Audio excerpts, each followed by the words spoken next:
আচ্ছা, আপনার যে ক্যান্সার ধরা হওয়ার পরে আপনি যে চিকিৎসা করেছিলেন অ্যালোপ্যাথিকে, আপনার কত টাকা চিকিৎসা খরচ হয়েছিল? 5 লাখ 6 লাখ।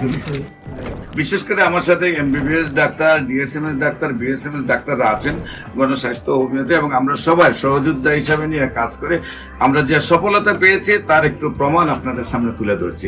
ভাইজান, আপনার নাম? লিটন দাস।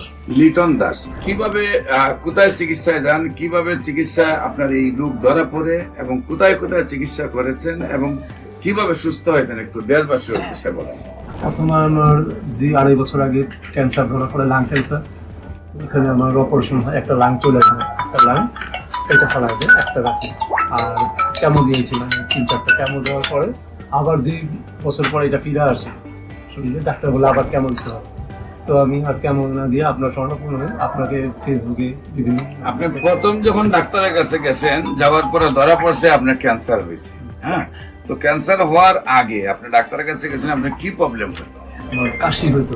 কাশি হইতো। কাশি হইতো আর শুকাই যেত। পর্যাপ্ত পরিমাণে কাশি হয়তো, তারপরে ডাক্তার দ্বারা গেছেন, ডাক্তার দ্বারা যাওয়ার পরে দেখা গেল আপনার লাং ক্যান্সার।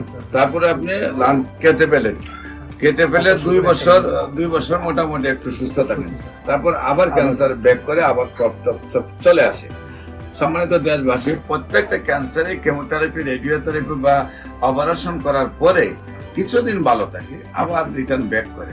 তারপরে আবার অপারেশন, আবার কেমোথেরাপি, আবার রেডিওথেরাপি দেওয়ার পরে আবার কিছুদিন ভালো থাকে, তারপরে আর চিকিৎসায় ধরে না, একসময় মৃত্যুর মুখে ঢেলে পড়ে।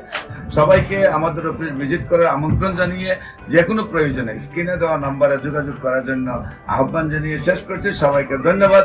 আসসালামু আলাইকুম ওয়া রাহমাতুল্লাহি ওয়া বারাকাতুহু।